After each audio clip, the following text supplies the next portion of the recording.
11টা মাথা একসাথে হওয়ার কেক। কেন বলছি এ কথা জানেন? এই কেকের মধ্যে আমি 11টা মাথা আর্ট করেছি। কারণ এটা ছিল ফাইনাল ইয়ারের গ্রুপের কেক।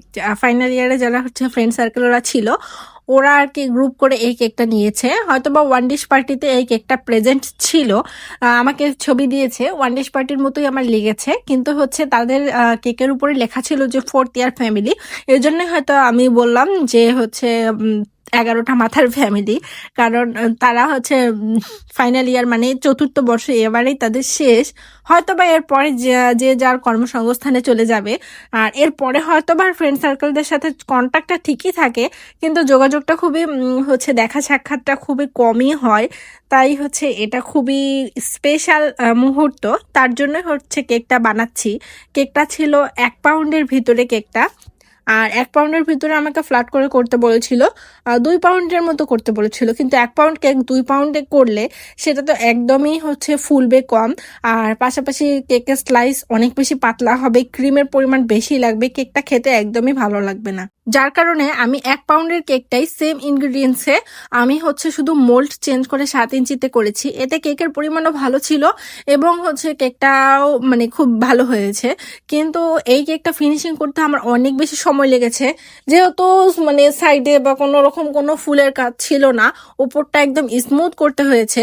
আর কেন জানি আমার ওই দিন কেক স্মুথে হচ্ছিল না। এমন সময় যখন আপনার স্মুথ দরকার হবে না, ফিনিশিং মানে ফ্লোরাল কাজ আছে, তখন দেখবেন যে সুন্দর মতো স্মুথ হয়ে যায়। আর যখন আপনার স্মুথের দরকার হবে তখন স্মুথ হবে না।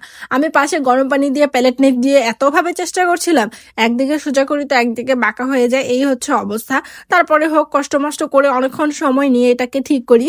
ঠিক করার পরে নিচে একটা বর্ডার দিয়ে নেই, আর উপরে যদি স্পেস থাকতো উপরেও বর্ডার দিলে ভালো লাগতো। এখন আমি মাথাগুলো করার জন্য নজল দিয়ে প্রথমে দাগ কেটে নেই, কিন্তু মনে হয়েছিল যে প্রথমে বড় নজল দিয়ে করলে এতগুলো মাথা করতে পারবো না। আপুটা বলেছিল 13টা কি 14টা করতে। তারপর কি ছোট ছোট করে করে এখানে প্রায় 11টা করার চেষ্টা করেছি এবং হয়েছে আলহামদুলিল্লাহ। কেকটার আলহামদুলিল্লাহ খুব ভালো ফিডব্যাক করেছে। কিন্তু এই সবগুলো মাথা একই সাইজের এক পাশে করতে আমার অনেকটা সময় লেগেছে। কারণ একবার 3বারের মতো করেছি, কখনো মনে যে হয়ে গেছে বেশি, কখনো হয়নি। তাই বারবার আর্ট করেছি, বারবার মুছেছি। এতগুলো ভিডিওতে দেইনি, তাহলে অনেক বড় ভিডিও হয়ে যেত। এখন সুন্দর মতো শুধু মুখগুলো করে নিব, চোখ মুখ আর্ট করে নিব। কেকটা কিন্তু আমার দেখতে বেশ ভালো লাগছিল, খুব সুন্দর ছিল আর কি। সাদার মধ্যে এত সুন্দর, আর মাঝখানে একটা সুন্দর লেখা, পাশে যদি থাকে 11-12 জন বন্ধু, তখন আর কি লাগে, পরিবেশটাই অন্যরকম হয়ে যায়, তাই না? তো যাই হোক, ওদের জন্য অনেক অনেক শুভকামনা, ফাইনাল ইয়ার ফ্যামিলির জন্য, 4th ইয়ার ফ্যামিলি।